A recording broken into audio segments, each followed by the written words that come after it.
The Buddha saw that life's very purpose is happiness and believed that while ignorance was suffering, knowledge was liberating. Modern democracy is based on principle that all human beings are essentially equal and that we all are entitled to dignity and liberty. And in India's context, these values are derived from Buddha's teaching.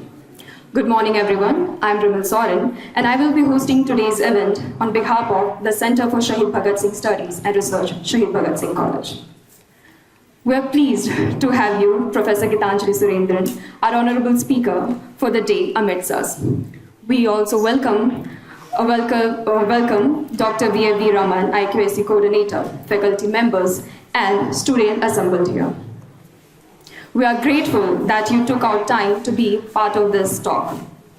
We are honored that Professor Gitanjali Surendran has taken time from her busy schedule to talk to us on democracy's Dhamma, a thoughtful subject highlighting the immense effect of Buddhist thought and ethos had on India's foremost thinkers and in their vision of an independent India. I request Raman sir to extend our respect to Professor Surendran by presenting her with a token of gratitude.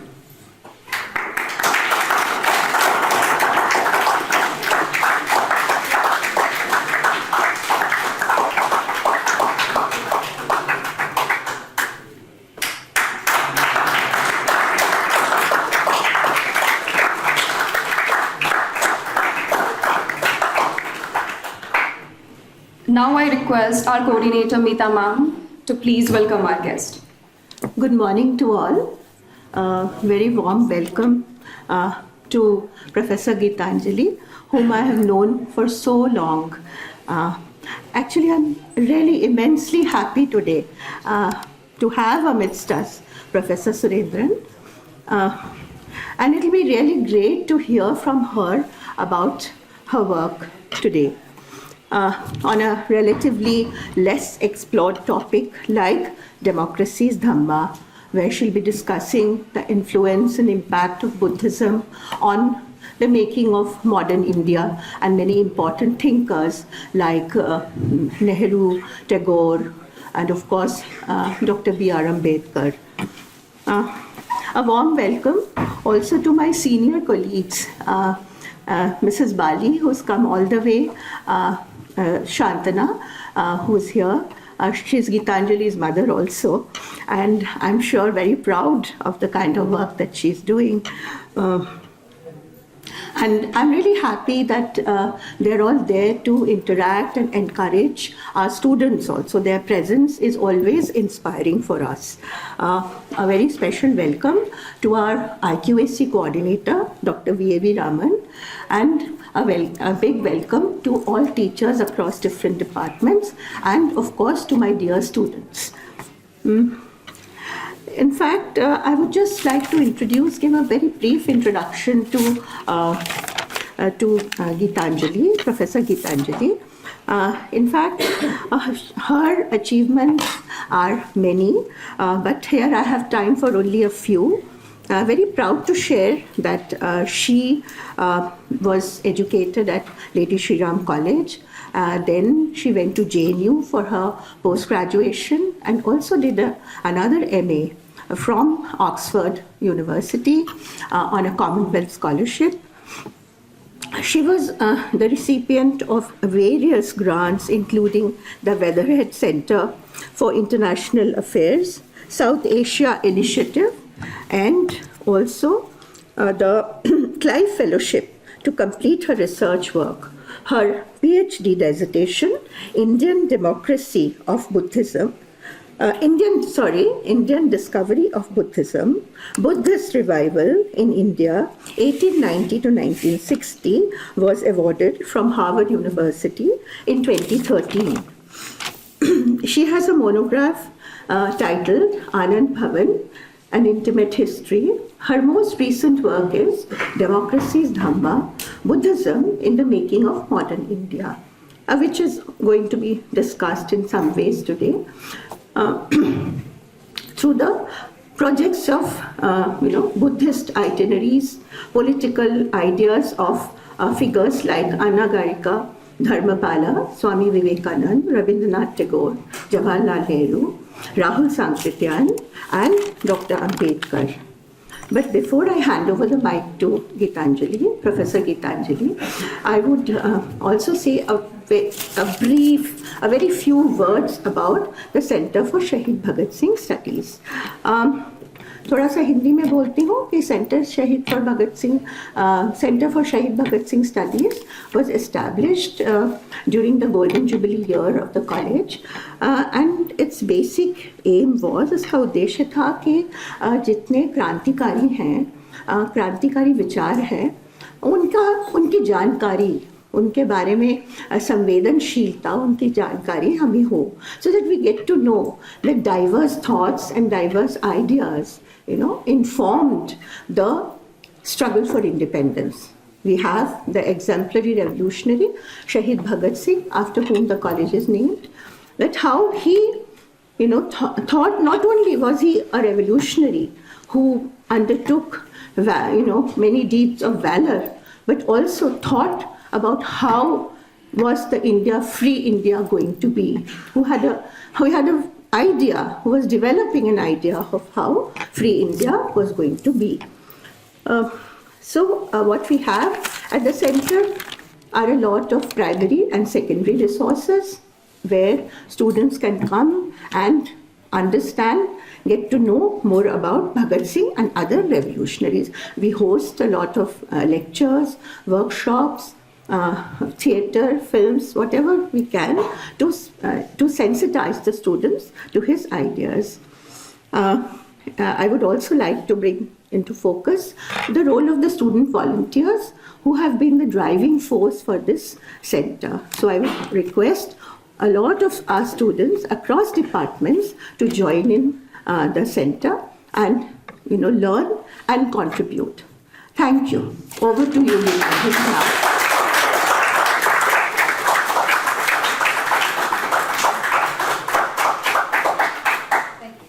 So without much delay, since we are also excited to hear her, I request Professor Gitanjali to please take the stage. Am I audible to everyone? Yes. All right, good morning. Thank you all for being here. I'm sure that you had other better things to do. It's a privilege for me that you're all here as students. I'd like to thank Ms. Mita Hussain, and I find it very difficult to call her Miss Mita Hussain, as I think she was finding it quite difficult to call me Professor Gitanjali, because we've known each other. I've known her since I was born, I think. And also Dr. Raman, and of course Professor Atri for this very kind invitation. It's really a huge honor for me to be here because as we were discussing earlier, I've been here at every stage in my life. I came as a daughter of a faculty member, my mother Shantana, who taught here for 43 years. She taught economics. So I've come as a small child, I've come as a school-going child, I've come as a college child, I've come as a employee somewhere, I've come as a PhD student, and I've also come post her retirement. So I feel like I've seen a lot of changes in the college too, and it's always such it brings back warm feelings to come back here. So, it's really a special thing for me.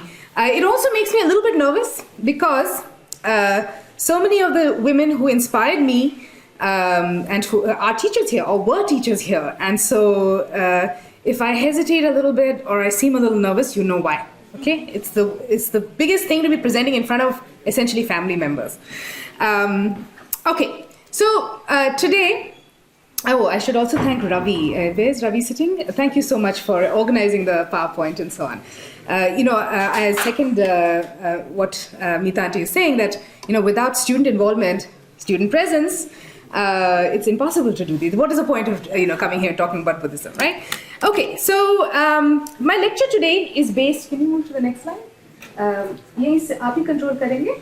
Okay, is based actually on a book that I wrote. After it took me 10 years to write that book. It came out last July. It's called Democracy is Dhamma: Buddhism in the Making of Modern India, 1890 to 1956. So if I were to ask you today, summarize Buddhism in one word, what would you come up with? Can anybody here summarize Buddhism in one word or a few words? What comes to mind when you think of Buddhism? Non-violence, absolutely. What else? I was hoping you'd say non-violence. Enlightenment. enlightenment. What else? Nirvana, moksha maybe. What else? Equanimity. Equanimity, so tranquility, peace, calm. Who said that? Okay, thank you. Yes, the middle path, absolutely. Or kya? Anything else? Sorry? Discipline, yeah. A certain asceticism maybe even. Anything else? Maybe. Sorry? Yeah, so you think about the founder, right? Gautam Buddha. And anything else? I would think peace, maybe. Peace, non-violence, middle path, enlightenment. Sorry? The Sangh. You would think of the Sangh. Absolutely. If you were to think about Buddhism today, maybe you would have an image of the Dalai Lama. You know, the kind of your ultimate monk, desires, super monk. No desire. Yes. So you obviously have also a more learned version of, of Buddhism going on, and that's excellent. But my starting point was exactly this, that if you ask 4 or 5 people, 4 or 5, well-informed people, what they think of Buddhism, these are the words that are going to come. Non-violence, peace, tranquility, enlightenment, all the things that you have said. Okay? And in some ways, this was my starting point. Okay, how has this come about that in some ways, all of us think of Buddhism in this way, especially as good middle-class Indians. This is how we think about Buddhism. Almost as though Buddhism doesn't have a history, or whatever history it has is a little bit around the Gautam Buddha era, 6th century BCE, and maybe a little bit around Ashoka in the 2nd century BCE, and then it's like the 20th century. You see Buddhism in the museum, or we say Buddhism in the Dalai Lama, right? Anyway, that was my starting point. How did this come about like this? Even if you look, and this is despite the fact that even if you give a little cursory glance, not even a serious look at the historical materials available in the colonial era. So all my work is in the colonial era. You'll see 1890 to 1956, just a little bit over our 1947 line of independence, right? We will find in this colonial era that every Indologist, does everyone know what an Indologist is? Who's an Indologist? Can you name the most famous one? German guy, the road named after him? Max Muller, right? So Indology was a subject of study in the 19th century, and it was introduced in the European universities first. And what was it to study? India. All things Indian, right? Languages, archaeology, history, and other, specifically languages. Okay, so every Indologist of the British of British or European extraction commented on Buddhism. Now that was the beginning. Okay, but every major, minor, or aspiring political thinker and social activist of the colonial era also commented on Buddhism. Have you ever read anything by Buddhism by any of the freedom fighters? Have you ever heard a comment? Have you ever seen one somewhere? Have you ever heard anyone speak about Ashoka? Most famously, I would say Jawaharlal Nehru, our very first Prime Minister, was somebody who spoke all the time about Buddhism and Ashoka.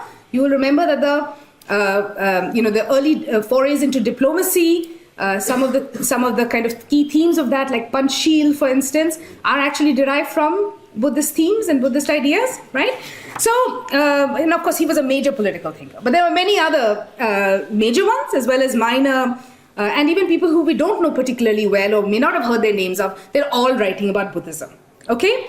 So in the colonial period, the Buddha and Buddhism seemed to be everywhere. On the pages of journals of antiquarian and religious societies, in newspapers, in the book stands, in the world's first publishing sensations in English. Here I'm talking about Edwin Arnold's The Light of Asia, which is a poem about the Buddha, or James Hilton's The Lost Horizon on a place called Shangri-La.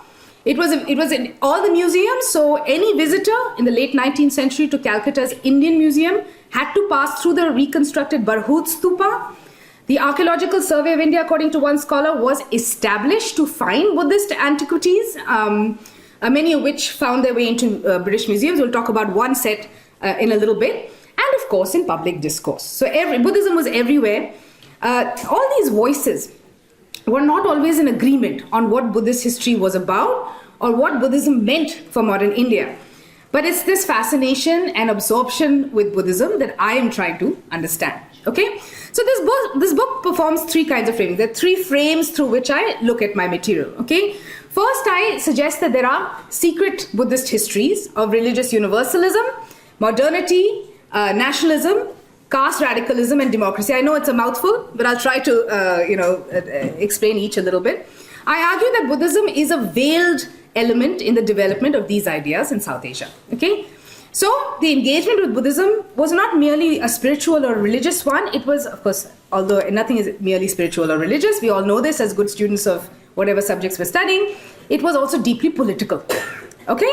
Secondly, I look for, I trace a kind of search in modern India for Buddhist community. So obviously, in the colonial era, there aren't very many practicing Buddhists in India, are there? Yes? No? Can we guess where they might have been? Which parts of the the colony they were practicing Buddhists? Any idea? Any guesses? Sikkim. So yes, the princely state of Sikkim.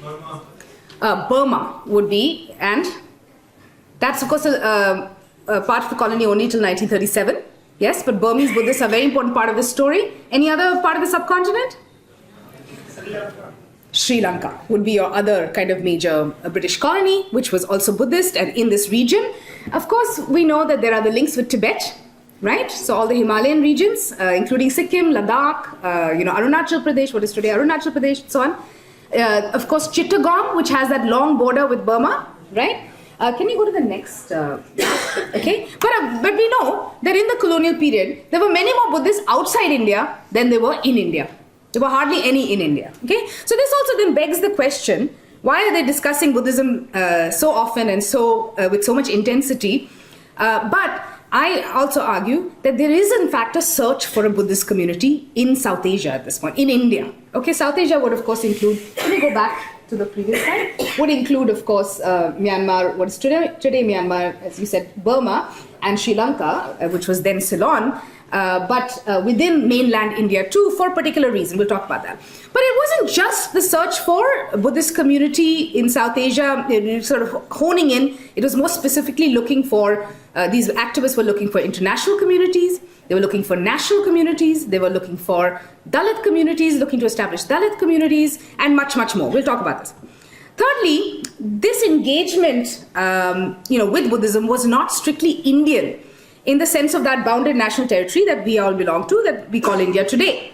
But in fact, it was a broader South Asian phenomenon, as you pointed out. There were people involved from Burma, from Sri Lanka, what was then Ceylon, and even further afield, Japan, China, Southeast Asia. Buddhists from all these places are involved in this story.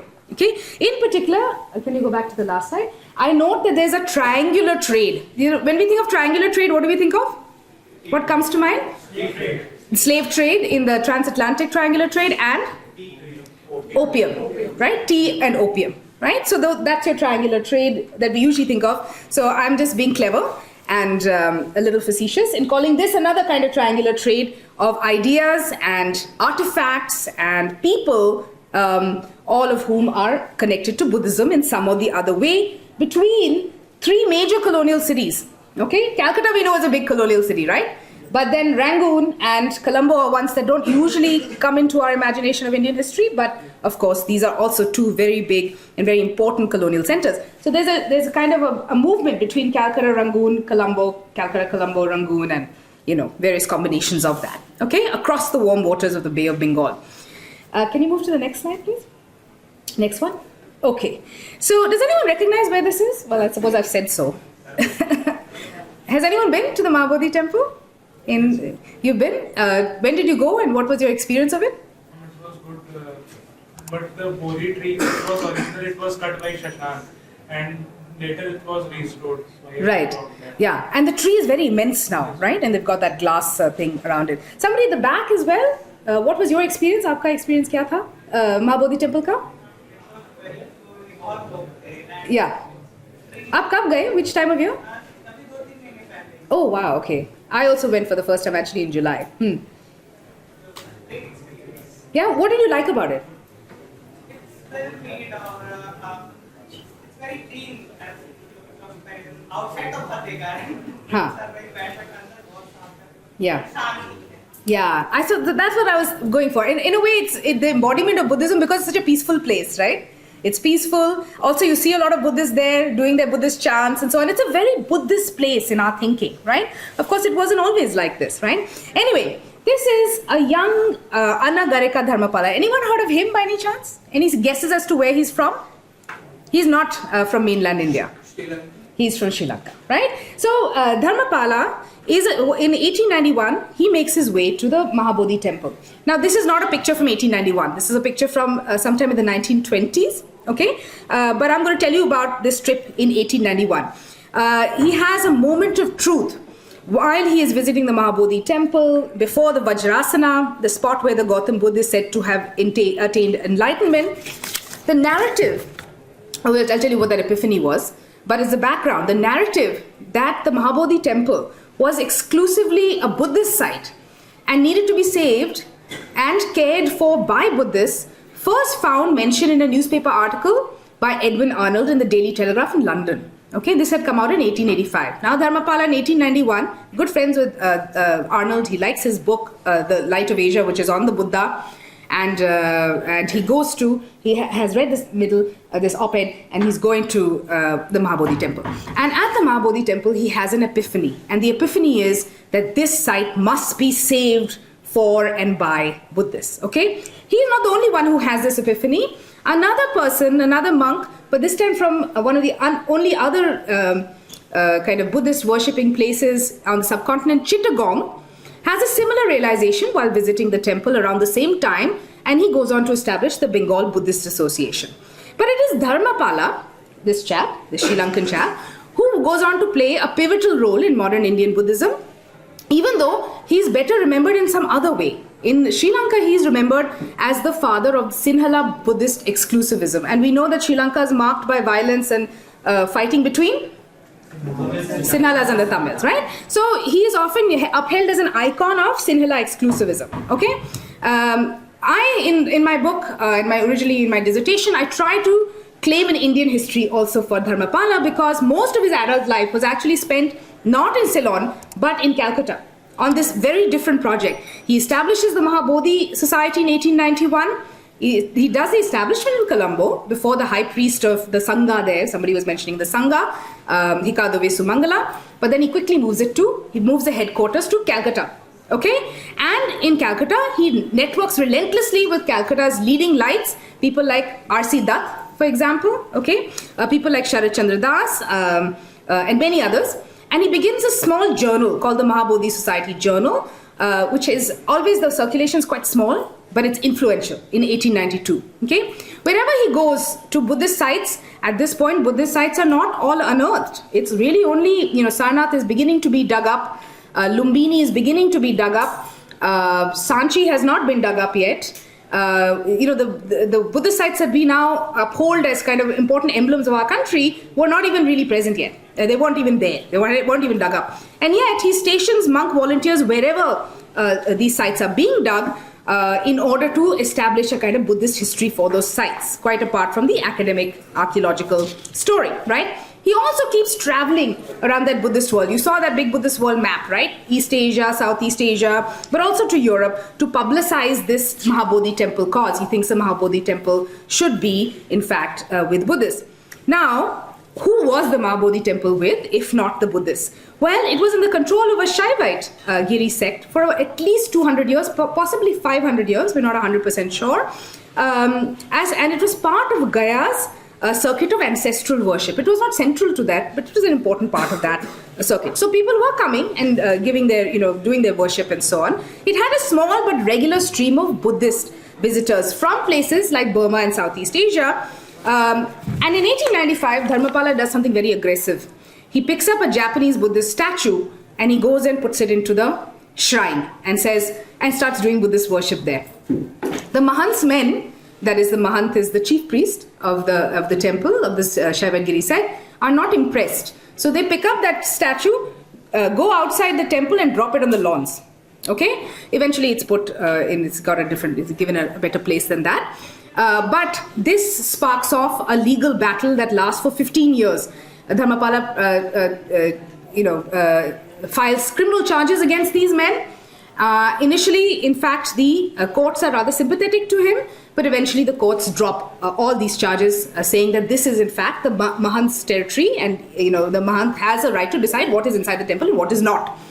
But he uses this campaign to gather Buddhist communities from Burma and Sri Lanka behind him and elsewhere in the British Empire. Eventually, he appeals to the political heavyweights of the Indian National Congress, the Hindu Mahasabha, and even the interim government of independent India as late as the 1940s. He's dead by then, but his successors are doing this.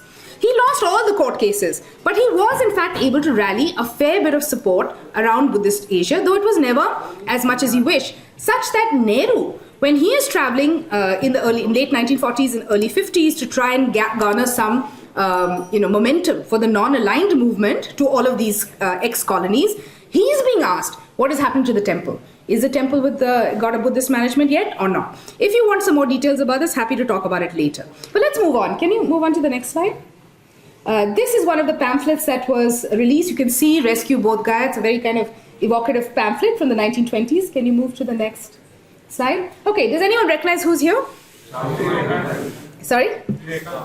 So what is Swami Vivekananda's kind of story? What is he famous for?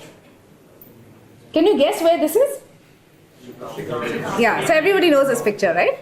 So this is, you can press again. So this is, so you can see Vivekananda, he's very distinctive in the middle. Next to him is actually Dharmapala, to his right. Okay?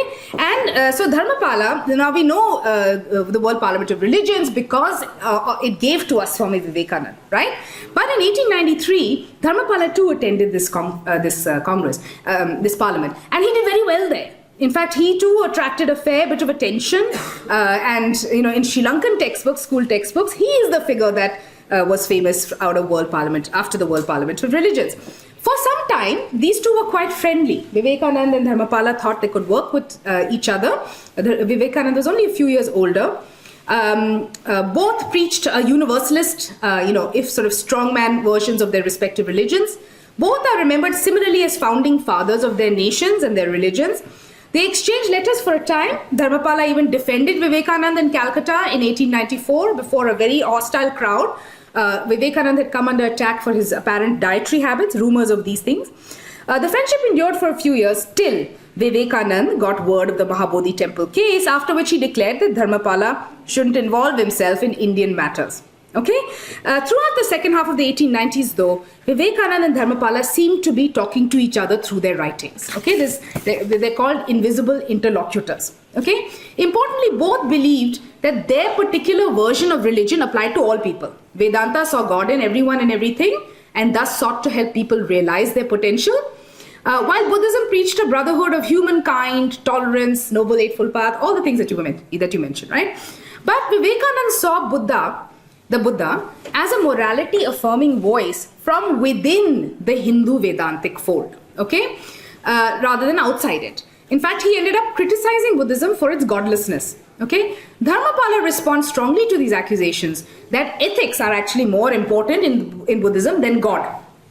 Okay, and that the Buddha offered people independence by showing them the path to come to their own realization. So the position of the mind is very important there, or that's what he's highlighting. But it was in these exchanges that Dharmapala first argued that Buddhism could help in creating a spiritualized democracy. So not just a political democracy, but one where people too are, spiritually kinder to one another. There's fraternity. They believe spiritually in liberty, equality, fraternity, and justice. Okay, so through the principles of Buddhism. He suggests that Buddhism was a form of spiritual freedom that was crucial to democracy, and without this form of spiritual freedom, the political freedom would be meaningless. Vivekananda also would often suggest something similar, though not exactly in those words, and he often said that in matters of spirit and spiritual freedom, this is where Indians could contribute to the world. Okay, can we move to the next slide? You might recognize this magazine, right? The Organizer, and I happened to come across this cover in 12 September 2021. You can see they've used the photograph a little bit, right? So they're throwing Vivekananda into relief because the article is, of course, about Vivekananda.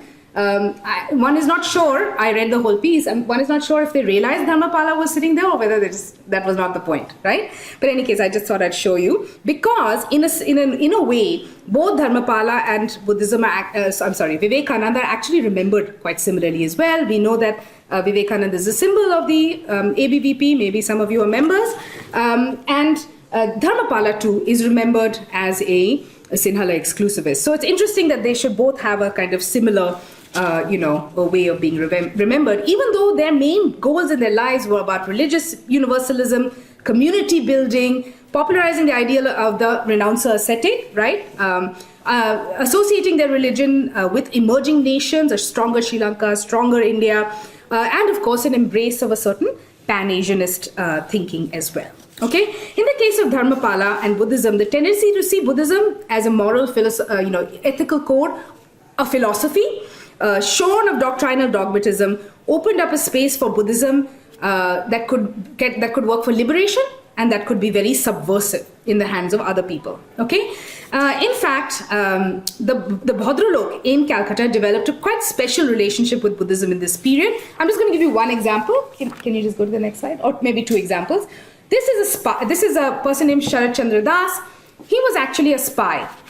Very interesting, because Das manages to get, he's a spy for the British government. He manages to get access to Tibet. Tibet had been closed to the British from the end of the 18th century, matlab from the 1790s or so, 1780s or so.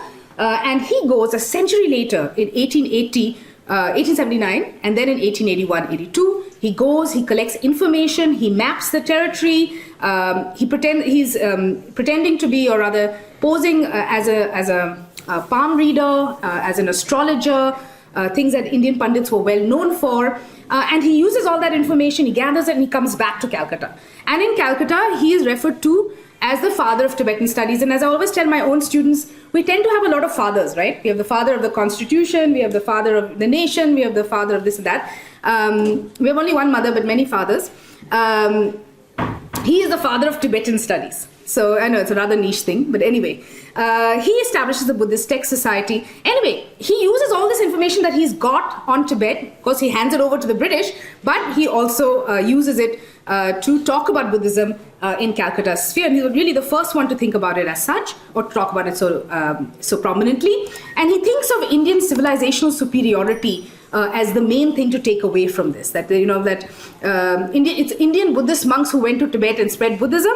He rejects portrayals of Buddha as anti-caste. He rejects portrayals of Buddhism as peaceful, non-violent, egalitarian, all the things that we think about Buddhism today. For him, the important thing was Buddhism came from Indo-Aryan thought. Okay, it's precisely this kind of line of thought that is taken up by the next. Can you show me that?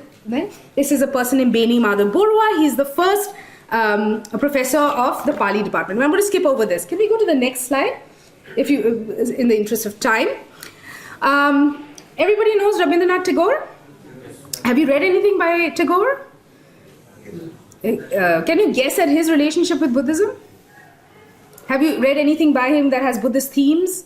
So this is, of course, a poem on the Buddha that was sent. Rabindranath Tagore had great style, right? So he sends this handwritten note for the opening of a Buddhist vihara. And of course, it's about the Buddha and what he thinks about Buddhism. It's interesting, though, that for Tagore, among the many kind of speakers on or sort of thinkers about Buddhism among the Bhadralok, Buddhism is actually less interesting than the Buddha himself. The Buddha, whose qualities of compassion, sacrifice, love, endurance, honesty, he returns to repeatedly in his writings, creative and non-fiction.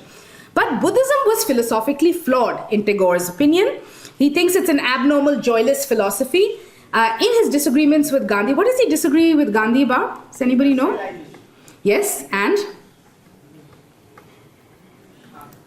He disagrees with him very famously on something.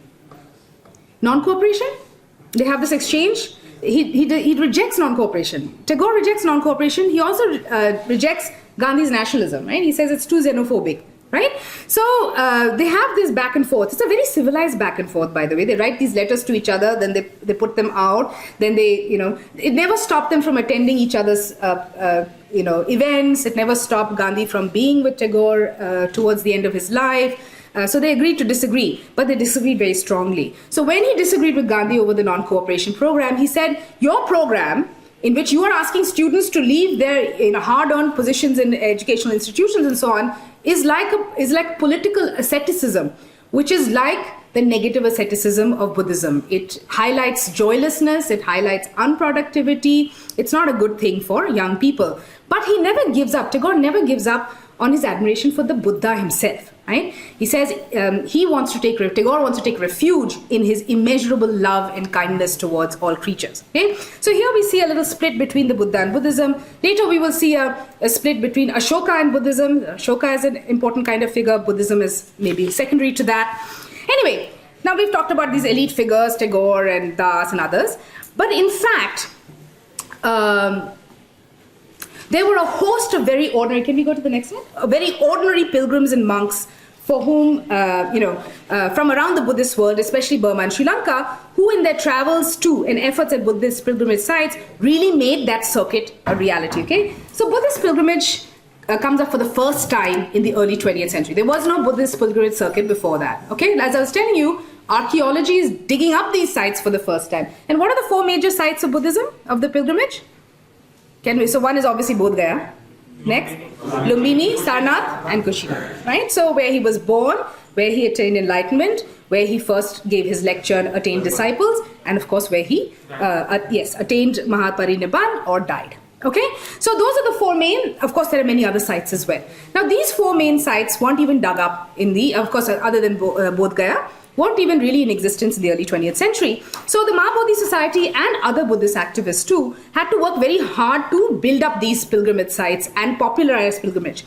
But they did a very good job of it. So initially, Buddhist pilgrims are coming in the 20s in a trickle. But by the 30s, there are very large numbers of them coming to India, okay? And really, thanks to the transport revolution, the publishing revolution, and the efforts of all these Buddhist activists, we have more and more, very large numbers of pilgrims coming from the 30s and the 40s to look at these 4 sites and to perform worship there, and therefore kind of stake an argument that these are essentially Buddhist sites. I'm going to give you one example of a monk that I happened to meet. Can you go to the next slide, please? Yeah, so I'm sorry I didn't have a picture of him without me in it, but there you have it. That's taken in September 2010. The person to my left is U Paragu. Okay, I met him in the outskirts of Yangon in 2010 when one could still go there. He came to India as a Burmese upasak in 1940s. He studied Hindi in Banaras Hindu University, and he went on pilgrimage. He met all the key Buddhist activists of the day. He traveled to all the new institutions of learning. The one that actually ended up inspiring him most was Shantiniketan. And so he went back to Burma and established where we're sitting. This is called the Paragu Shantiniketan Library in the outskirts of Yangon. He becomes a Hindi writer, a writer of Hindi and a Hindi translator. He also becomes the president of the Hindi Sahitya Sammelan for 1 or 2 of their conferences in the 70s. And you can see that he's written a book on Ashoka, okay, who is a symbol for all of Southeast Asia at this point. I mean, before, in fact, he's rediscovered in India as well. And I just thought it was fascinating that this person should have this kind of a life. And his library had everything. It had these journals, obscure journals of these little societies. It had Mahabodhi Society journals. It also had what's known as all the works of the practical canon of Buddhism. So the canon of Buddhism is what? Is the Pali canon mainly, in Theravada Buddhism anyway, and of course Mahayana has its own text. So we know what those are, right? But the practical canon, as Charlie Hallisey, the scholar of Sri Lankan Buddhism, says, is actually all the books that are circulating about Buddhism. So they would include works by British writers, like Edward Cons, Edward Thompson, Christmas Humphreys. These names may not be familiar to you, and it's okay. But all of these books too are existing alongside scholarly works, journals, Buddhist activists, their own writings and so on, in his library in the outskirts of Yangon. Okay. Now, besides the circulation, can you go to the next slide? The circulation of texts and people, the circulation of Buddhist artifacts is also quite important to this story. Does anyone know anything about the relics of the Buddha? Anyone can tell us what the relics of the Buddha are, or Buddhism, relics in Buddhism? After the cremation, the ashes which remain, right. Then at that part the stupa got... Yes. So the idea was that he's cremated and bits and pieces of that ash are supposed to be distributed to 8 sites.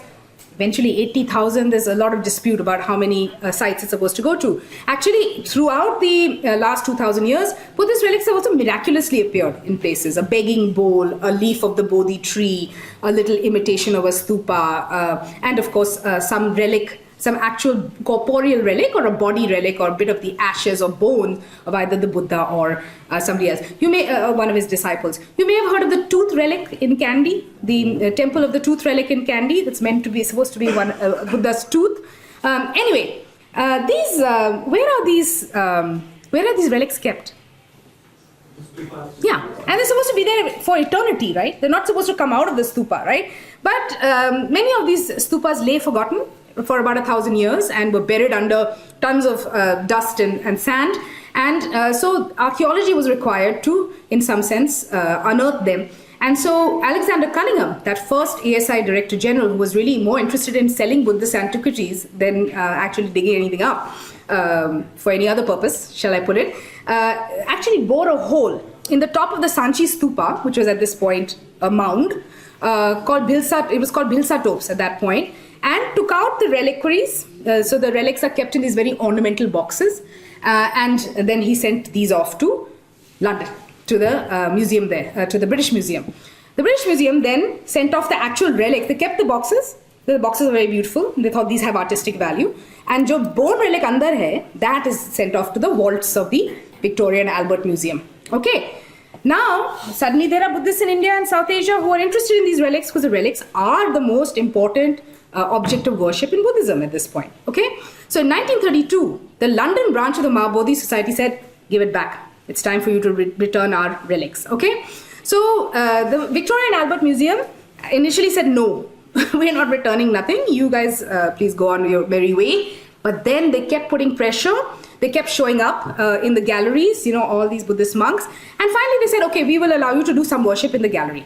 So on a quite extraordinary day in late 1932 in November, these Buddhist monks came and worshipped these relics for the first time since they had been taken out, probably much longer than that even.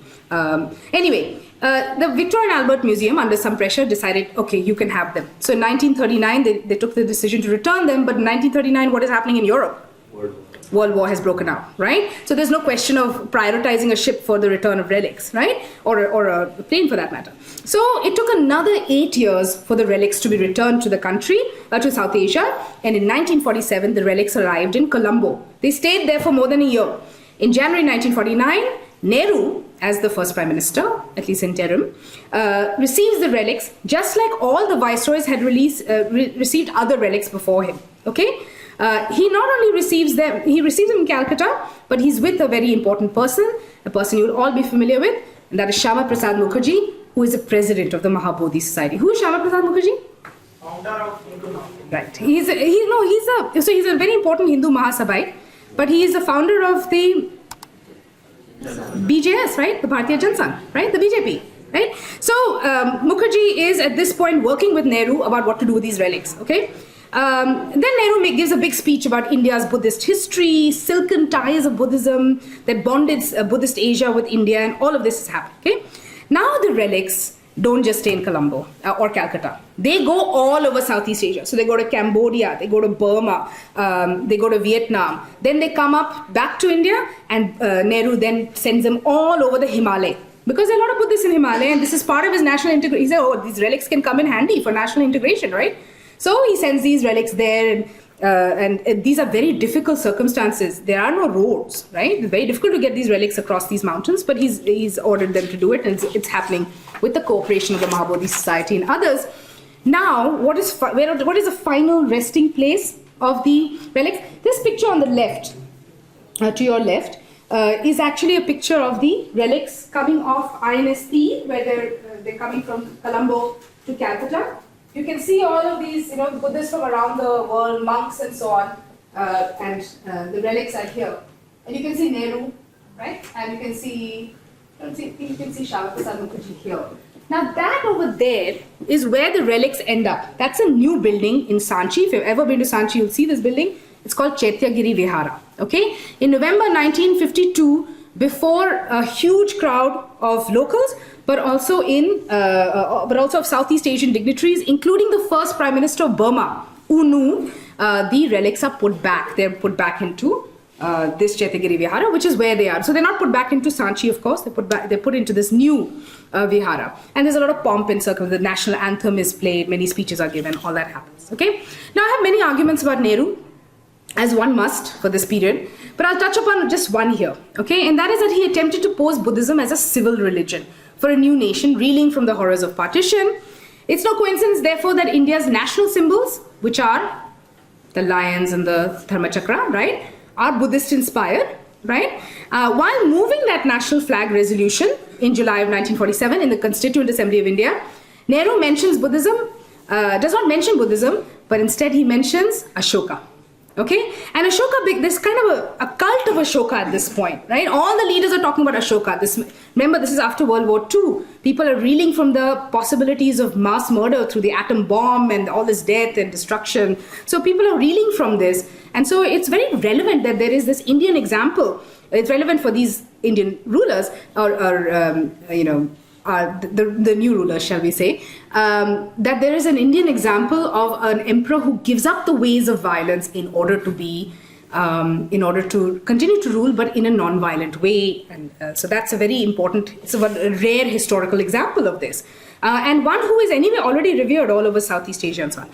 Obviously, there's one major dissenter to this idea of Ashoka as a political statesman. That is, of course, Vinayak Damodar Savarkar, whom you'd all be hopefully quite familiar with.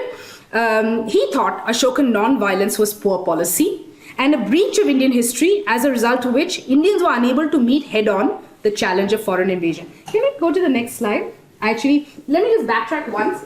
Can you see the relics are on the head of Unu? This is the first Prime Minister. Behind him is Shyama Prasad Mukherjee. Okay, and right behind him, see Nehru? Yes. Right behind him. Okay, so this is the procession to Chaitagiri Vihara. Can we move to the next slide, please? Right. Okay. I thought we had a slide on. Never mind.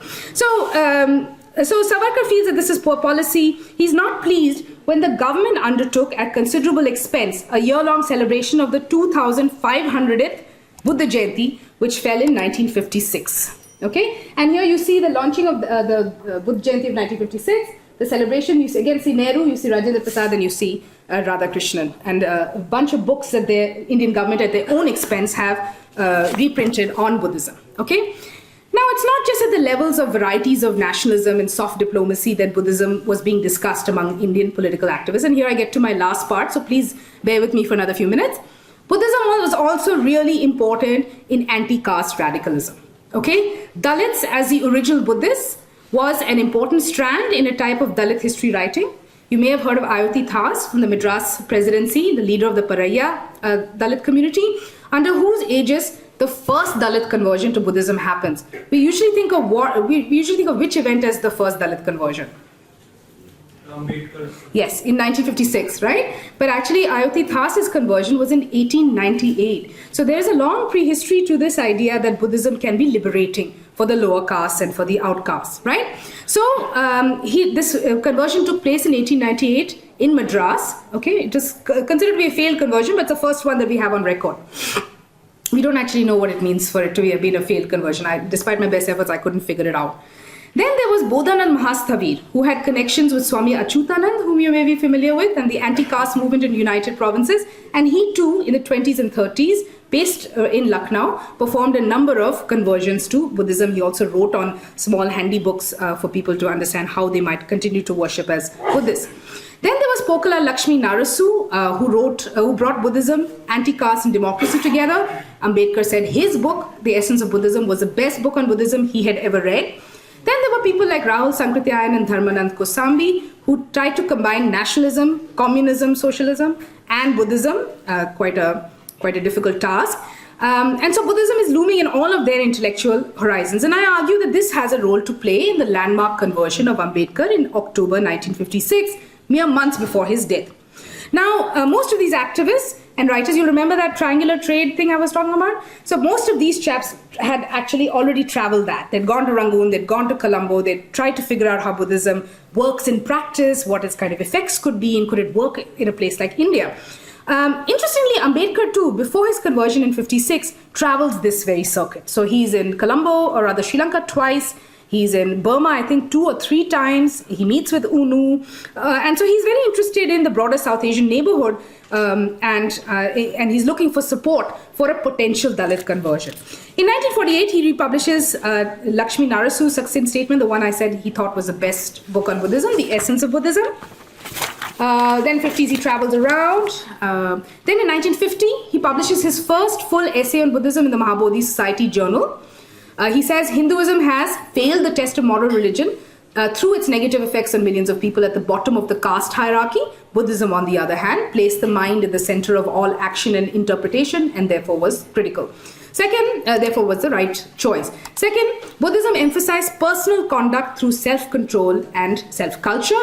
And finally, the goal of Buddhism, this might be his most important and the most elusive of the democratic goals, which is the goal of Maitri, or fellowship, love, or the democratic principle of fraternity, right? The most elusive of all of them, okay? Ambedkar hoped that Buddha's Dhamma, as he conceived of it, would lead to a social and moral climate that would ensure true religion, which would in turn ensure true democracy.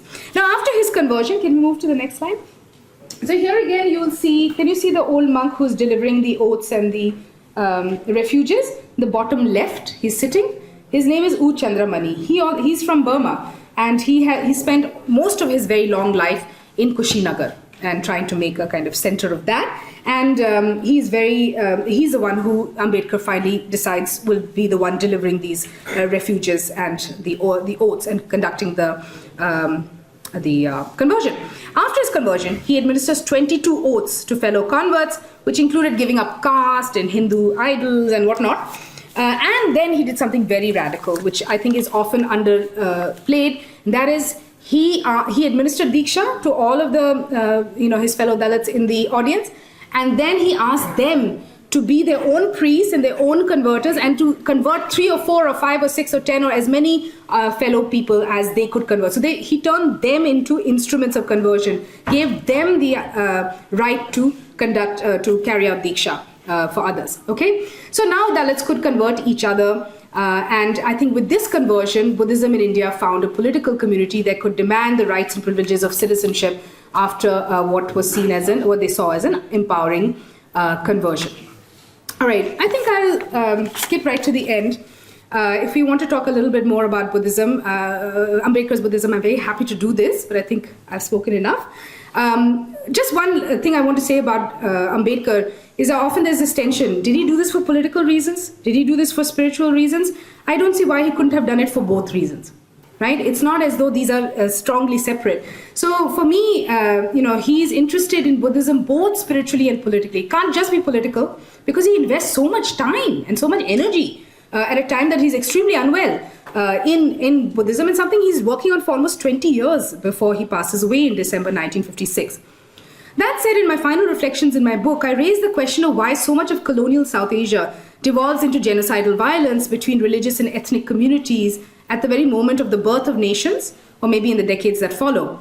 I don't have a definitive answer to this, but I do believe it's worth going back to Tagore, who argued at various times that there was such a thing as true religion, or religion as a public good in the arena of spirit, morals, and ethics in a diverse society. To a great degree, I see the full gamut of these possibilities in the prolific discourse on Buddhism in modern India. With that, I end. Happy to take any questions.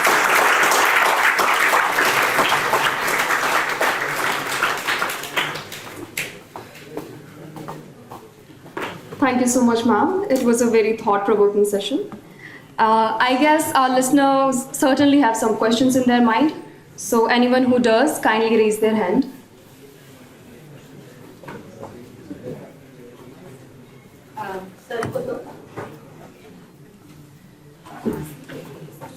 Please introduce yourself. This is Dr. Vardharaj from Department of English. Very nice listening to you. I was looking for answers for some questions, and your presentation gave the quite definitive answers, which I would like to ponder over later. There are 2 questions I would like to raise. One, Buddha's take on nationalism, because I'm keen on that aspect, which you slightly touched, and of course I was waiting for you to throw right upon number 1. Number 2 is this, what is the tension which was prevailing in Hinduism, either accommodating Buddhism or yoking Buddhism with Hinduism? Or what exactly was the actual trouble? What was the actual problem in it? Thank you.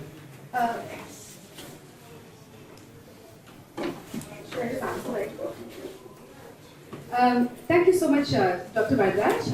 These are very thought-provoking questions. I think the Buddha himself wouldn't have had a take on nationalism because it was a time, 6th century BC would have been a time before nations. But how is Buddhism? I take your question to mean how is Buddhism made to speak to nationalism? And I think that's a really important question because one of the things that the Indian activists, I would say, because there's no great following of Buddhists in India, the two big politically significant religious communities are Hindus and Muslims, right?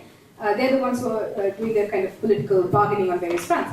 Buddhism doesn't have that kind of presence.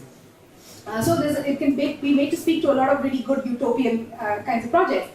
And I think one of the things that Buddhism is often made to speak for in these by some of these activists like Rahul Sampathya and others is in fact a softer nationalism, kind of a nationalism that is more accommodative of others, that highlights international links, civilizational links, cultural links, political links, a larger kind of fight against various types of oppressive forces and social justice and so on. Although each of them has a slightly different take on that. That said, of course, someone like Nehru and his kind of disciples at the end of the day are actually claiming Buddhism back for India, the nation, and saying, no, actually, the Buddha was Indian, right? Rajendra Prasad friends went even further to say the Buddha is Bihari. He's from Bihar. He's our kind of symbol. So, and he's our gift to the world. And so Nehru too is constantly saying Buddha was born in India. This Buddhism is India's gift to the world, and so on. That doesn't really answer. I don't have a definitive kind of answer for this because there is no definitive answer on this. But I will end by this little section by saying that actually in India, because Buddhism is not actually a religion it's a very minority, but even a minority of the minorities kind of religion in India, and not separate, as you said, necessarily from Hinduism. That's not the case in Burma and Sri Lanka, which are Buddhist majority societies.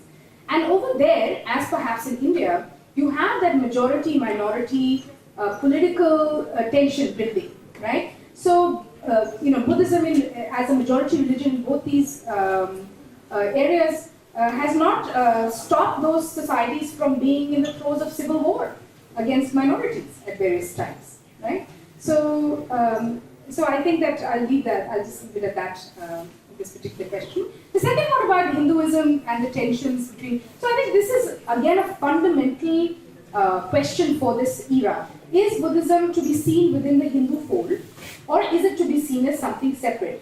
Dr. Ambedkar is very clear that it is separate, right? But that is not so clear before he makes that claim. There are others who see, as I said, Sharat Chandra Das, right at the outset in the 1880s, is arguing that Buddhism is springing from the wellspring of Indo-Aryan thought, which is of course dominated by, that's Hinduism, right? Similarly, there are academics like Venu Madhav Purwa who are saying that this is one branch of Hindu thought. Buddhism is one branch of it. Then there are others, for instance, Dharmapala, who didn't accept this at all. For him, Buddhism is very different from Hinduism, but that's from his place in Ceylon. Then comes the tensions, within the nationalists. So the Hindu Mahasabha is very keen on continuing to think about Buddhism as something that's part of Hinduism, even if they're not particularly attracted by figures that Buddhist history throws up, like Ashoka and so on. They kind of reject those figures. But at the same time, they're very keen for Buddhists to see themselves as part of the Hindu fold. So they invite Buddhists to be presidents of the Mahasabha and so on at various times. Uttama, the early Burmese nationalist, is the president of the Hindu Mahasabha annual conference in 1936, maybe 1935. So there's that going on. So again, I think that the jury is a little bit open on whether, in fact, I can't speak to the ancient history. I don't wish to speak about the ancient history, but in modern history, this is one of the operating tensions. Is in fact Buddhism to be seen as part of Hinduism? Is it to be seen separate? Then of course comes the issue post 1950s about Buddhist converts and whether they can be seen as continuing to take advantage of some of the constitutional affirmative action and so on. So I think these are questions that remain open and become very important flashpoints. So I think you identified those really correctly. Thank you.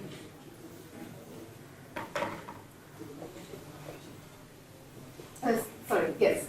Good afternoon, ma'am. My name is Tanmay, so I have two questions. First, like you mentioned that Rabindranath Tagore didn't like Buddhist philosophy as such. Yeah. So what were those critical points on which Yeah. he criticized that? And second is the question that what part of the Buddhist philosophies we inculcated in the constitution? Because in some sense, every religion we see around has some sort of philosophies we could inculcate in the constitution. Yeah, sure. So why Buddhism? And what's your take on that? Yeah. Again, great questions. With Tagore, I would say, Tagore just thought Buddhism was joyless. Suppressing all your desires for that includes a desire for beauty, which was kind of his main. That was something that he, even if he did it very aesthetically, pursued beauty. In an aesthetic sense, in terms of words, in terms of painting, in terms of he's very interested in the life of the senses, right, and in education in the senses. So aesthetics is a very important part of Tagore's kind of personal pursuit. So he didn't think Buddhist philosophy was particularly conducive to that. So he says it's a negative asceticism. So you don't see this in his writings on Buddhism itself. He doesn't say so directly. He does this in his criticism of Gandhi and Gandhi's non-cooperation program, as I said, where he says your program is going to lead to a political asceticism that is he's particularly irritated that students are not being asked to give up their educational seats and so on, seats in education institutions, or therefore give up British education, that this is going to prevent them from having that to pursue beauty and pursue love and all the things that he thought would make society a better place, right? So he says then this political asceticism is very similar to the joyless Buddhist, he calls it negative asceticism. So he doesn't think of Buddhist philosophy very charitably, but he is in pursuit of the Buddha. The Buddha's personality for him is very attractive. It's exactly the type of personality he wants in front of him, he himself aspires to. He wants his students to aspire to love, compassion, all of those, a magnanimous heart, all of that. Now, the second question, again, good question on constitution. So, the Buddhism is there symbolically, very much there. If you look at the original hand-painted version of the constitution by Nandal Bose, there are many Buddhist themes, elephants, and these are all Buddhist symbols. So that's very much present. And I argue that Nehru had the way that he positions Buddhism is as an ethical system and therefore something of a civil religion. By civil religion, I mean a kind of shared set of values and symbols, which everybody can go with. And given the hideous violence of partition and World War II and all that, he feels that it's Buddhism that could really stand for all those things. And if you read some of the early debates in the Constituent Assembly, it's amazing how Buddha and Buddhism are so present. It seems like a superficial talk, and yet that whenever they refer to Buddhism or Buddha, they're referring to very particular qualities, right? So I think these are qualities that they aspire for, at least on paper, for the nation as well, or they want the other people, people around the world to see India that way, and so they certainly build up symbolic trappings in terms of the national symbols. But specifically what philosophy, that I can't say that there is necessarily. I think he had his hand up first. We come to you maybe next. Yeah. दो तीन प्रश्न हैं. Basically, I am from Anagarika Dharmapala of India, currently working as assistant professor in this department. What is your name? Shubham के. एक तो ये है कि हम जो बुद्धिज्म को अलग सेक्ट मान रहे हैं, जितने भी एंशिएंट कल्चर्स हैं हमारे, उसमें दशावतार में नवा अवतार एक भी. और ये डिबेट मेरा जो डायरेक्टर जनरल है अरुणा श्रीलंकन स्टेट आर्कियोलॉजी के डीजी, उनसे भी हुआ. तो उनका कहना है कि श्रीलंकन भी ये मानते हैं कि नवा अवतार है, ऐसा डीजी का कहना है. अब इस पे क्या डिबेट है, आई डोंट नो दैट. दूसरा ये है कि हम जो बोल रहे हैं कि अशोक से इन्फ्लुएंस होके, जैसे सावरकर ने कमेंट करा कि एकदम ज्यादा अहिंसा हो जाना, लेकिन अशोक का अगर हम 13th रॉकेट देखें तो शाहबाज गढ़ी में वो कहता जरूर है कि मैं अहिंसक हो गया हूँ, लेकिन वो 8 वीकों को फिर भी चेतावनी देता है कि मेरी उसका आप ये मत समझो कि मैं हिंसा नहीं करूँगा. तो ऐसा कितना कहना सही है कि बुद्धिज्म अपनाया या नहीं अशोक ने, वी कांट से दैट। क्या उस समय वो धर्म भी था, वी कांट से दैट, क्योंकि लुम्बिनी के पहले तो बुद्ध भगवान कहीं थे ही नहीं। लुम्बिनी में पहली बार आया, हिंदू भगवान जाते थे लुम्बिनी का। तो ये जो दो एस्पेक्ट हैं, ठीक है, अशोक वास्तव में अहिंसक हो गए। दूसरा एस्पेक्ट है कि जो मैंने पहले बात करी कि हम अलग सेक्ट माने, ये आपको क्या है? So, thank you so much, Mr. Shubham, for those questions. See, the 9 avatars of Buddhism, of Vishnu, are of course Dashavatara. He's the 9th avatar, Dashavatara. Is of course well documented.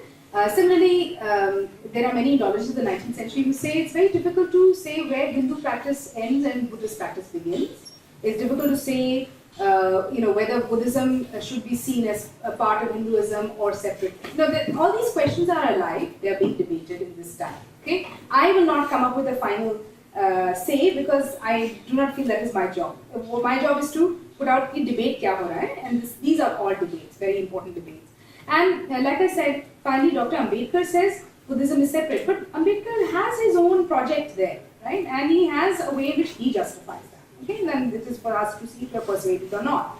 Now, whether we need to see Hinduism and Buddhism as separate, I feel I have answered this question in the sense of saying that there are political organizations that are interested in keeping the Buddhists within the Hindu fray. There are Buddhist organizations that want to see it separately, and that tension is always going to remain, right?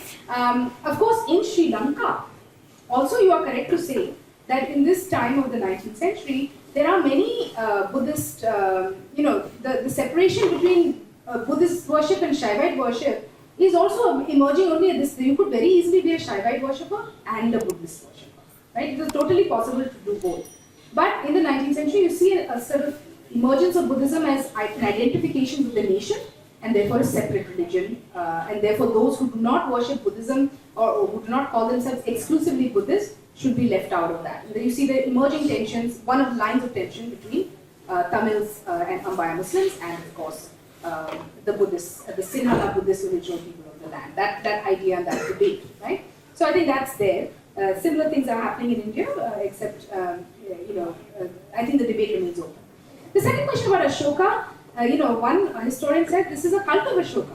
It's not really based on whether Ashoka was actually someone who gave up arms. We know full well as historians, and of course as you pointed out directly as archaeologists too, that Ashoka never gave up his army. That was still there.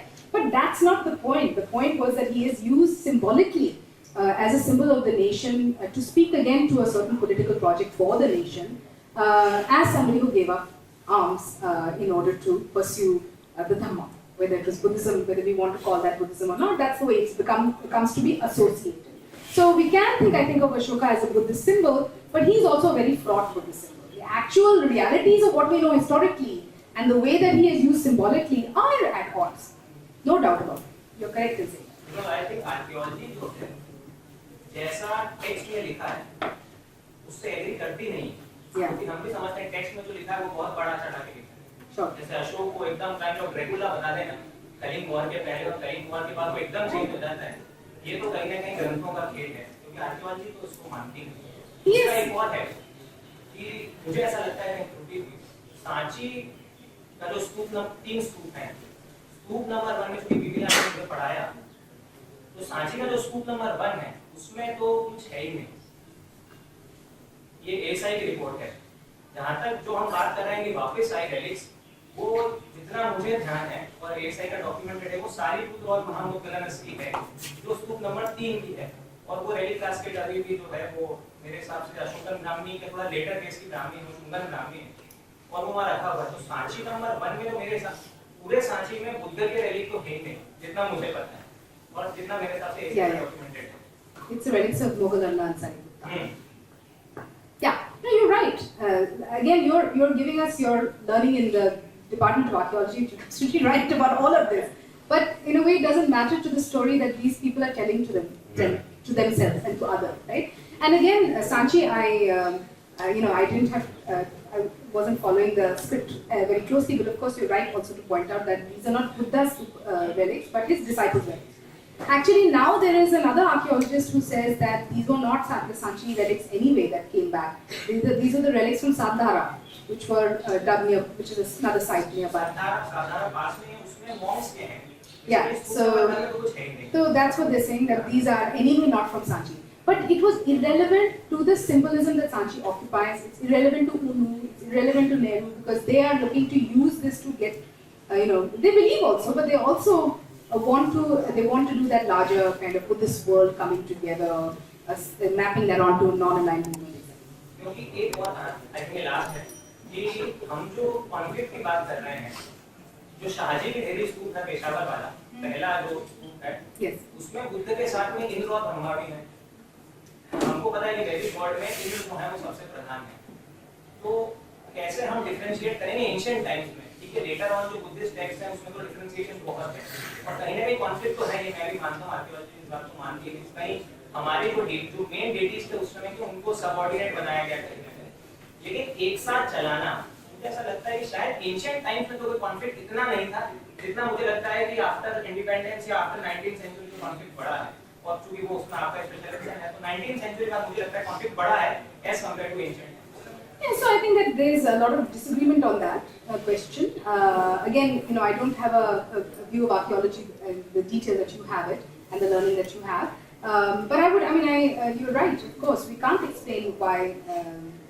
We can't explain through modern understanding of Buddhism and Hinduism and these conflicts. We can't explain why Vishnu and Brahma are next to Buddha in the imagery, right? But I think that's the beauty of it, isn't it? I mean, human beings find their own way to reconcile at different times, and that's the beauty of our subcontinent, is that we have this variety of representation, that in fact our ideas today cannot be exported to that time. How to understand it in its own time is really the challenge. So I think those are great questions. Thank you. Yeah. Ma'am, मेरा नाम प्रशांत है, मैं history पढ़ाता हूँ। आपने Buddhism जब कहा तो महायान, हीनयान और ये जो लामाइज्म था, 1950 में जब नेहरू जी ने बुलाया दलाई लामा जी को, तो Dalai Lama refuse to come in the celebration of the independence. उन्होंने कहा कि पहले तो आप हमसे हमारी बाउंड्री सेटल करिए, हमारी बाउंड्री सेटल करिए। लामा उस समय अब उनसे पूछा जाता तो बोलते हैं कि मैं तो बहुत छोटा था, मुझे इतना ज्ञान नहीं। But in that time there position was there, they refuse to come here in the celebration of the 1950, जब देश आजाद हो रहा था 26 जनवरी को 1950 सारे देशों को बुलाया गया, तो Tibet was only country who refuse to come here. कहा कि पहले तो आप हमारे अरुणाचल प्रदेश वाली जो, और दूसरा लामाइज्म के अंदर में लामा खुद बुद्ध है, Lama itself with the spiritual and political है। तो मैं एक बुद्धिज्म को फिर क्या हमको मॉडर्न सेंस में जो हीनयान चल रहा है आपका म्यांमार के अंदर में, बर्मा के अंदर में, श्रीलंका के अंदर में, जो महायान था वो तो धीरे धीरे खत्म हो गया, क्योंकि अपना कुछ उसके में इस्लामिक आक्रमण ज्यादा हुआ, इसकी वजह से डिफरेंट हो। लेकिन मैं कह रहा हूँ कि अलग अलग जो सेक्ट्स है उनमें अलग अलग तरीके से डेमोक्रेसी या नेशनलिज्म या जो मॉडर्न थॉट प्रोसेस है उन्होंने किस तरीके से देखा हीनयान, महायान, लामाइज्म के अंदर। जो बज्रयान आज को तो बोलते हैं कि हमको नालंदा बुद्धिज्म कहिए आप, तो इस प्रोसेस में आप अलग अलग कैसे? Again, very good question. I'm so excited to answer these questions. So thank you. So again, I think one of the things that Dharmapala and these other activists are doing is collapsing these differences. They're trying to say कि Buddhism तो एक ही है, and that is why we have this idea कि non-violent है, peaceful है, tranquil है, all these ideas, particular.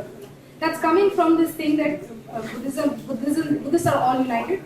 They are all following, the basic principles are the same, and we need to go back to the Buddha. Of course, through that, he's also saying that Pali canon is a bit more important than the Mahayan canon because it's closer, more authentic, it's closer to Buddha's, written 100 years after Buddha's death. ये सब भी चल रहा है background में. But I think in India at least, the attempt is to try and come up with a Buddhism that does not belong to any one sect, but can be agreed upon by all. But ये tension तो चलेगा. In this entire period, there's a lot of tension between Tibetan Buddhism and who is the real, where is the real Buddhism? That is all. Is it in the archaeological sphere? Do the archaeological sources tell us? Is it in the texts? Then which text? Is it in the Pali text? Is it in the Sanskrit text? Is it in the Tibetan script Pali Sanskrit text? Is it in the Chinese? So these debates are on. But when you're talking about Tibet, I think that's again a very interesting question. Today, the Kalchakra, for instance, is being performed everywhere.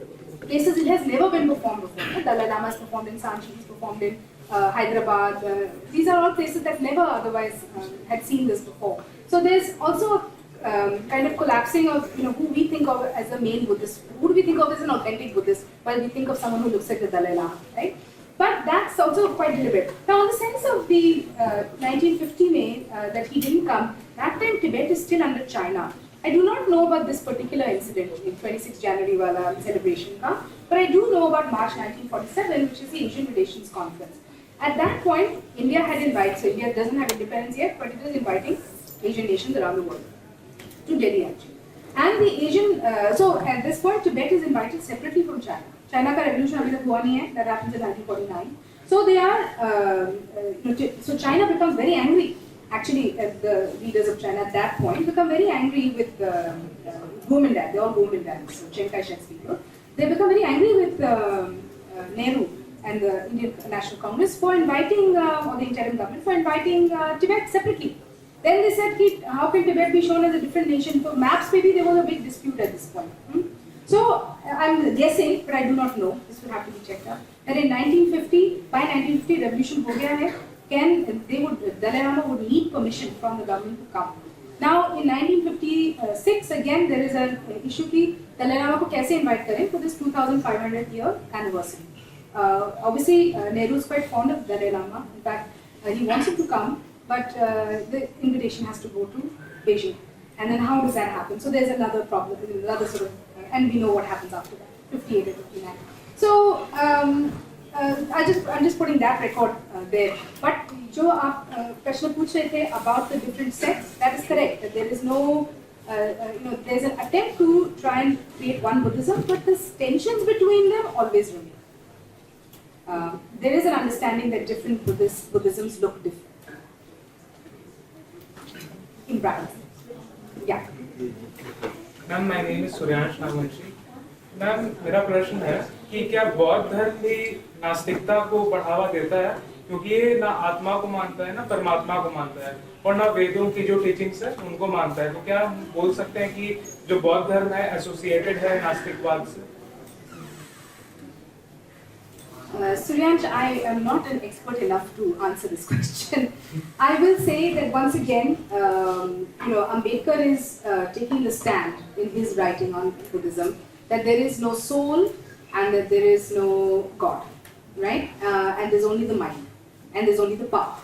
There are also no noble truths are not there. This is all that he said. He has a different take on it, and that this too, especially the question of the soul in Buddhism, is constantly being debated. So a Sri Lankan Buddhist is very angry with the Pali professor of Calcutta for suggesting that there's no soul, that Buddhism says that there's no soul. So if you look textually, it does appear that most of the Pali canon would say that Buddhism does not have, the human beings do not have a soul, they don't believe in a soul. But then we know that through the principle of Ekoti Bhava, through Lamaism, as you were saying, in Tibet, there is a belief in the soul. So I can't answer this question. Diversity in the... Yeah, there's a lot of diversity, and if we go further up to look at Zen Buddhism, and we look at all the other elaborations further in East Asia and Korea, Japan, and all, I'm sure we would come up with different answers. But certainly the understanding is, the popular understanding is that this is a religion that is, or a philosophy that is less dependent on the idea of the soul and less dependent on the idea of God. Yeah, it's more, what appeals to most people at this point in these activists is that it is about the self and the mind and the test of truth. Thank you. Okay. Yeah, sure, of course, Ravi. I was wondering that as we saw in your lecture, in the last decades of the 19th century, there was sort of, if I may say, a Buddhist revivalism, and with cardinal roles played by figures like Anagarika Dharmapala. Yeah. But at the same time, there's colonial rule in India, and we know that the colonial rule, despite having a vast repertoire of resources at its end, did it ever attempt to crack down on this movement by direct intervention, or like we did not? Buddhist activism? Right. Again, thank you, Ravi, for bringing it back to a question that really matters. The answer is yes. The colonial state is petrified of the wanderers. And many of these Buddhist activists are wanderers, right? As I said, Dharmapala and Vivekananda themselves are wanderers, and they embody the idea of the renouncer ascetic. And the British have infamously been extremely suspicious of these figures, right? And spent an inordinate amount of their money on investigating and following these people around. So to give an example, Dharmapala is in house arrest when the riots, anti-colonial riots, or some anti-colonial movement, not movement exactly, but some disturbances break out in Colombo. It's during that time that his brother dies in jail, and he's extremely upset with the British. He is often openly going against the British. He's making much more political statements than say Vivekananda, and Vivekananda would never do that, right? He always said, I am outside politics, this doesn't concern me. But for Dharmapala, the anti-colonial streak was much stronger. And after his brother passes away, he's even more strident about it. But he's really upset to be under house arrest. He's a wanderer. He doesn't want to be under house arrest. And they don't ease up on that for a long time. Then there is a figure Uttama, whom I mentioned, who was also president of the Hindu Mahasabha for one session, a Buddhist monk and early nationalist in Burma. He comes to India and he gives a Mahabodhi Society as his address in India. And again, the British, the CID people show up at Dharmapala's doorstep. So there's a lot of surveillance. There's no doubt about it. Rahul Sankrityayan, was a Kisan Sabha activist as well as a Hindi writer, as well as a communist, as well as a Buddhist. So he's doing so many different things. He's in jail and under surveillance at various times. So that is going on. The British don't leave anybody. Anybody that, especially the people who are wandering, they're very suspicious of them. But that said, the British have a partiality towards Buddhism. So, for instance, they never enter into the Mahabodhi Temple, debate directly. So, the Mahabodhi Temple should be Buddhist and all that. The court cases are going against Dharmapala, right? Who wants it to be a Buddhist place. But if you read the papers of the time, the archival papers, it often appears that the British do think this is a Buddhist place. They do think they should have a separate, they have a kind of love for Buddhism. They really see themselves as giving Buddhism back to India in the form of archaeology and textual study and all that. They think that it's a great gift of colonialism back to India. And so they have a partiality to that, but that doesn't stop them from being extremely harsh on people they think are politically suspect Buddhist or not.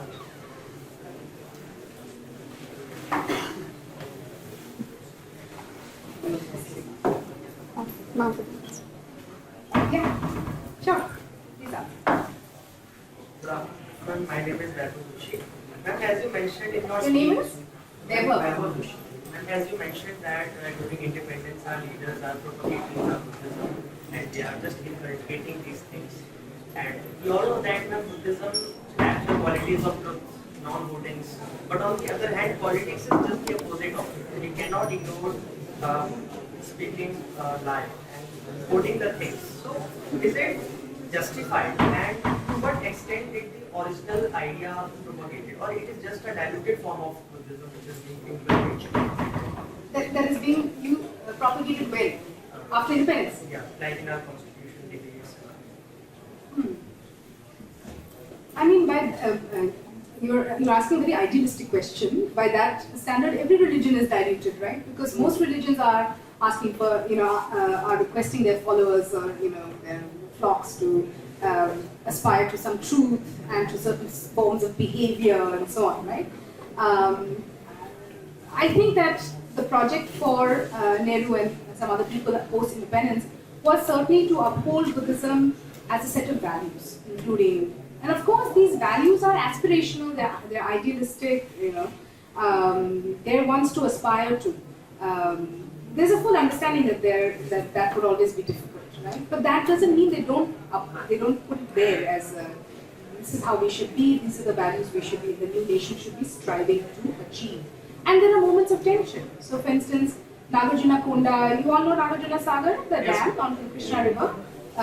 This Nagarjuna Konda, which is very important Buddhist site, is going to be flooded by the floodwaters. So the question now is, you talked so much about Buddhism through the 50s. You made all these links with these Buddhist countries in Southeast Asia and East Asia and so on. How are you going to allow Nagarjuna Kunda, such an important site, to be flooded by the waters of the dam? So this becomes again a big issue, and so there are people in the parliament who are saying, actually Buddhism is more important than the dam, right? But Nehru finally says, no, the dam is really important, we have to move forward, development is really important, but Buddhist values are also important, so we'll dig up this entire site, quite an effort, and move it to a different site. At quite a lot of expense, it's a poor government at this point, right? And so they do that. So there is, there's understanding that there are tensions between the goals of international relations, or the goals, they're also fighting wars at this point, or the goals of development. It's also displacing people, rather un-Buddhist thing to be doing, right? But that doesn't mean, I suppose every new nationalism certainly is going to have a kind of program of values and ideas, something that all people can share. But especially in India, where their understanding is that, in fact, there's so much diversity that it's difficult to find a single program that everyone can aspire to. And the partition violence had really wrecked the country at that point, right? So he's doing it, but of course, I think there's always understanding that it's hard to actually achieve. Sorry, but that was the last question. Good afternoon, ma'am. Ma'am जैसे कि Buddhism में बताया गया है अहिंसा के लिए non violence का बताया जाता है और जनरल एग्रीमेंट की बात की जाती है और प्रेजेंट टाइम में डेमोक्रेसी में क्या देखा जाता है by the people for the people ये होता है प्लस उनका मेन वैल्यू होता है उनके राइट्स के ऊपर मतलब उनके जो राइट्स की बात है वो पूरी हो भले वो अगर उनको नई चीज को वो रिकॉग्नाइज कर रहा है तो वायलेंस के थ्रू आना चाहिए but for the people democracy उनकी नीड्स फुलफिल होनी चाहिए एक तरफ जो डेमोक्रेसी नॉन वायलेंस की बात डेमोक्रेसी की बात कर रहे हैं भले वायलेंस के थ्रू उनके राइट आने चाहिए और एक तरफ बुद्धिज्म नॉन वायलेंस तो दोनों एग्जिस्ट कैसे साथ में करती है That is a very tough question. I think I can only say that we're a land of contradictions, right? We have to exist. The violence has to exist alongside the non-violence. Sorry. But of course, what is your name? Sorry? Kush. Kush. So, but I think Kush, that these contradictions again will exist in every society, right? There is an aspiration. The aspiration is a democracy that promotes liberty, equality, fraternity, justice. Now, liberty, equality, and justice might be attained through law. Not that we can guarantee through law, but fraternity cannot be enabled through law, right? It's because of the most elusive of democratic goals in some ways is fraternity, is fellowship. So this is where I argue that Buddhism is stepping in to say that this is the only way we can achieve goals is if the goal of fraternity and therefore one nation and so on, is if we come together around this set of values. But obviously, in our great nation, everyone didn't agree. And we have to live with those disagreements, isn't it? Last but not the least, to conclude this proceeding, I would call Dr. M. Kumar to please deliver the vote of thanks.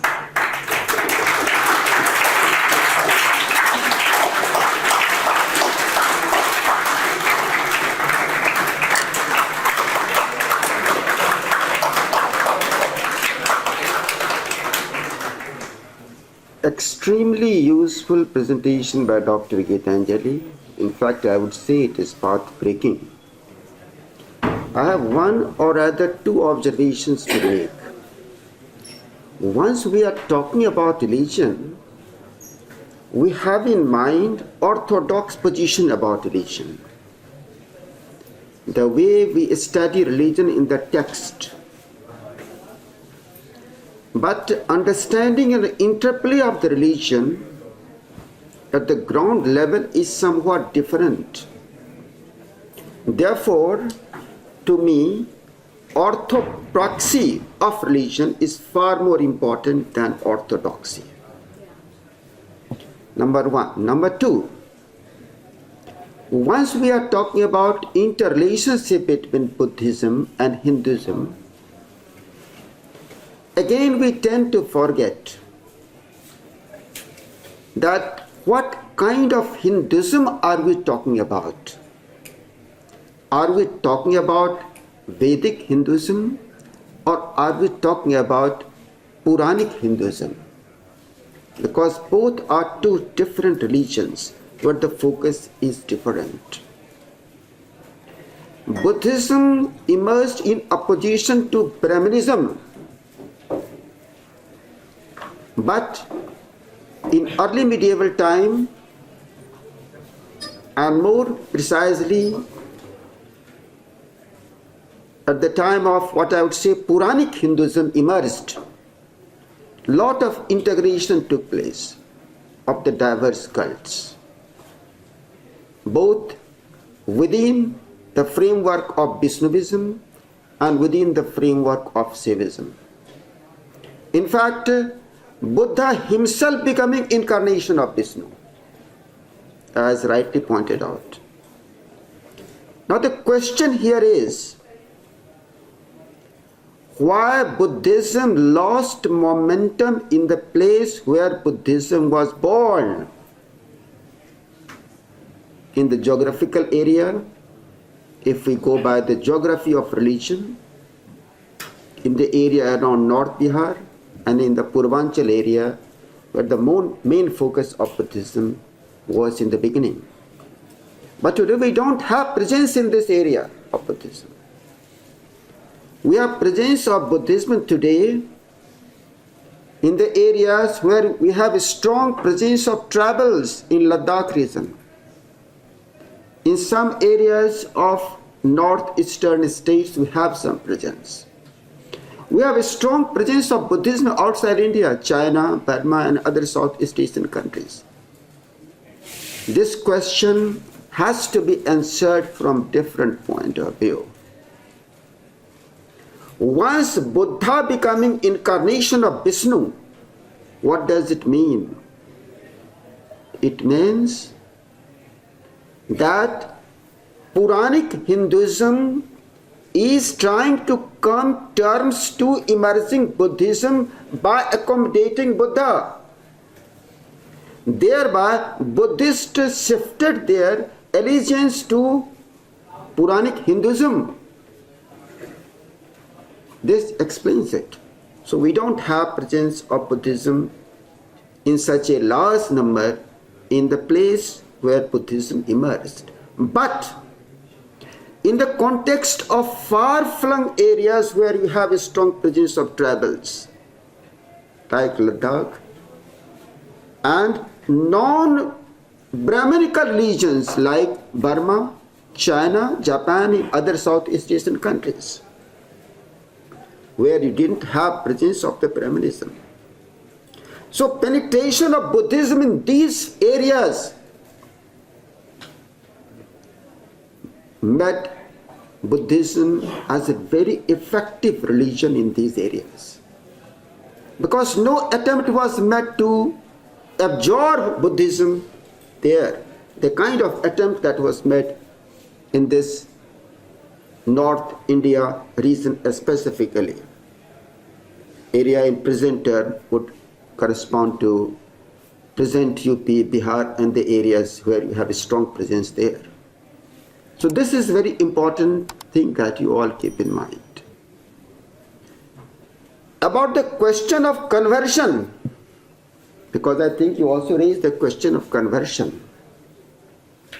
My understanding of conversion is, conversion does not mean total erasing out of the past practices or past beliefs. It means a kind of mutual give and take, a kind of synthesis. In some areas, local elements would be dominant. In some areas, other elements would be dominant. So it has temporal and the spatial variations. These things we have to keep in mind. Well, I think Dr. Gitanjali opened many new questions which are to be pursued further. I am thankful to her for extremely useful presentation, and my senior colleagues who retired but met their gracious presence deserve all appreciations. With these words, I thank you all once again. Thank you.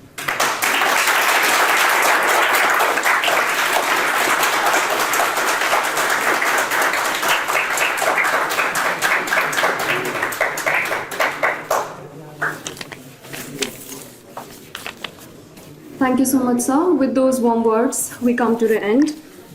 And for the last time, I thank everyone for their cooperation and patience. We hope you enjoyed it as much as we did. We have hope that we to get your continued support for our future ventures, promises that the center would continue to hold such session and much more in the coming time. Thank you once again.